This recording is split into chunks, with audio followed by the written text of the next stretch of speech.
Vidéo 2. La force, la base de tout entraînement. On va voir les composantes de la force. Donc à retenir absolument, notez-les bien sur vos petits carnets.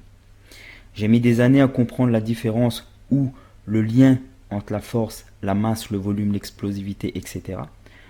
Avec ce schéma, vous allez le comprendre et ce sera plus facile pour vous à vous situer. On ne parlera pas de différence finalement car toutes nos capacités sont liées. Mais ce que vous devez comprendre, c'est que chaque capacité physique ou chaque zone de travail cible répond à des critères physiologiques propres à eux. Si votre coach ne peut vous donner les composantes de force, c'est qu'il a oublié l'essentiel. Donc, je vais le représenter sous une forme de pyramide.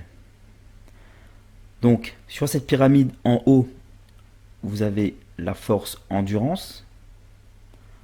En bas à gauche, vous aurez la force maximale. En bas à droite, la force vitesse. Les mouvements de force endurance vont être longs. Comme on parle de force, la vitesse sera toujours maximale.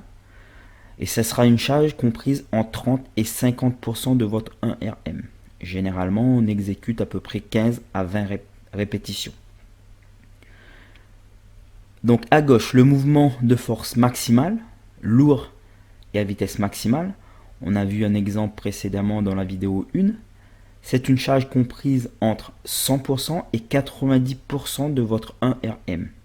Donc là, généralement, on effectue 1 à 3 répétitions et on n'oublie pas la récupération longue.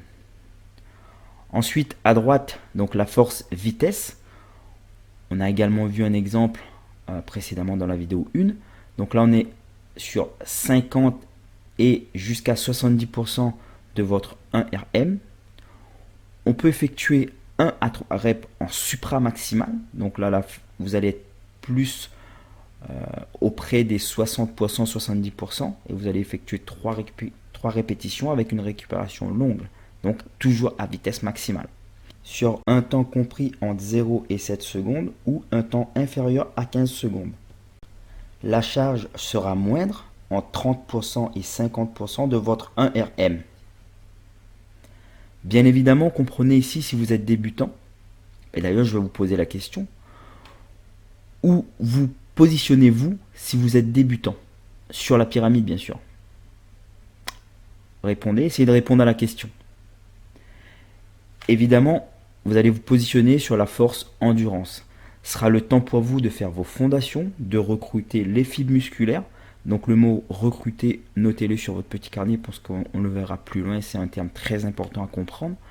Et on verra ça plus loin dans le support. Maintenant, on va venir placer la masse, le volume, l'explosivité sur ce schéma. Donc le volume, on va le situer ici. On est à peu près sur 12 à 20 reps entre 60 et 65% de votre 1RM. Donc vous pouvez très bien comprendre que le volume et la force endurance à un moment donné vont se croiser. La masse, on sera plutôt ici entre 6 et 10 reps, compris entre 70% et 80% de votre 1RM. Donc pour info, la masse c'est un mouvement lent. On enlève la vitesse. Je vous en dis pas plus et retrouvez ça sur le support masse. La force sous-maximale, donc là on est à peu près à 80% de votre 1RM. On va effectuer 4 à 5 reps. L'explosivité, donc 4 à 8 reps et ou jusqu'à 7 secondes et inférieur sur un temps inférieur à 15 secondes. Explosivité, on peut la définir comme ceci, donc force plus vitesse en un minimum de temps. Donc c'est la capacité à déclencher une contraction musculaire maximale en un temps minimum, dans ce qu'on appelle dans notre jargon synchronisé. Donc pareil, comme recruter, notez-le, ces deux termes parce qu'on va le voir plus loin dans notre support. Très important. N'hésitez pas à faire une capture d'écran de ce schéma et de le coller sur votre frigo ou le mettre dans votre carnet.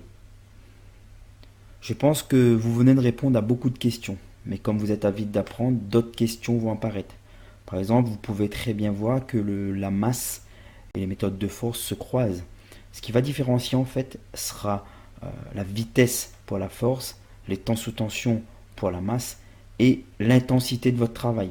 Donc, soit à 90% de votre 1RM, soit à 70% de votre 1RM. Voilà, tout dépendra de l'intensité. Comme vous pouvez voir, donc cette vidéo est assez courte, mais l'idée en fait, c'était que vous visualisez bien ce schéma, que les méthodes sont situées et sont bien faites. Il faut juste les appliquer. Donc on se retrouve sur la vidéo 3 où on va explorer le muscle.